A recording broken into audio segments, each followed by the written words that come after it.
Magandang araw, Kalandas. Ako si JB Salayo. Tara na sa landas ng pag-asa. Kumusta ang gising mo? Yung masakit ba sa katawan mo kagabi, okay na? O masakit pa rin? Ano man yung masakit sa'yo ngayon, magpasalamat tayo sa Diyos dahil tayo'y buhay at may lakas para sa mga gagawin ngayon. Sa Ebanghelyo ngayon mula kay San Lucas, pinili ni Jesus ang 12 apostoles mula sa kanyang mga tagasunod. Isa-isa silang tinawag sa kanilang pangalan mula kay Simon Pedro hanggang kay Judas Iscariote.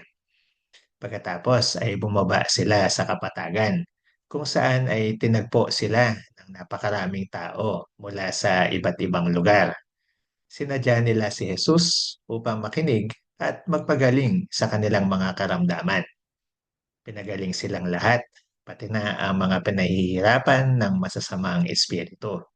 Yung iba nga, sinikap lamang na mahipo ang damit ni Jesus at sila ay gumaling. Gaya ng mga apostoles noon, ikaw rin ay tinawag ni Jesus.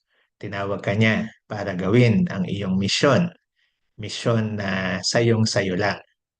Yung paghahanda mo ng pagkain para sa pamilya mo.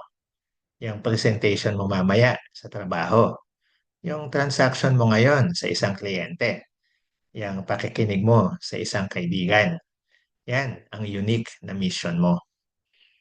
Tinawag ka rin ni Jesus ngayon upang ikay pagalingin. Kung mangangampanya si Jesus ngayon, ito malamang ang tagline ng campaign niya. Gusto ko, magaling ka. Sa Ebanghelyo noong linggo, pinagaling niya ang isang taong utal at bingi. Kahapon naman, pinagaling niya ang isang taong tuyot at baluktot ang kamay. At ngayon naman, pinagaling niya ang maraming sumalubong sa kanya. Ano man yung masakit sa iyo ngayon, likod, ulo, lalamunan, pulsa, o damdamin, ihingi mo na ng kagalingan kay Jesus dahil may taglay siyang kapangyarihan makapagpagaling ng lahat. Halika't magdasal para sa iyong kagalingan. Hawakan mo na ang bahagi ng katawan mo na nais mong gumaling at sabayan mo ako sa panalangin. Panginoon, buong pagpapakumbaba akong lumalapit sa iyo ngayon at humihingi ng kagalingan. Gaya ng pagpapagaling mo noon sa mga lumapit sa iyo. Nananalig ako sa iyong kapangyarihan. Panginoong Jesus, pagalingin mo po ako. Mahabaging Diyos, kaawaan mo po ako. At panghuli, tinawag ka ni Jesus upang maging tagapaghatid din ng kagalingan sa iyong kapwa. Kahit hindi tayo doktor, tayo rin ay mga tagapagpagaling. Sa pagluluto mo para sa iyong pamilya, tanggal ang gutom nila. Sa iyong presentation mamaya, hatid mo ang mahalagang kaalaman sa iyong mga katrabaho. Sa iyong meeting sa iyong kliyente, hatid mo ang solusyon sa kanilang problema.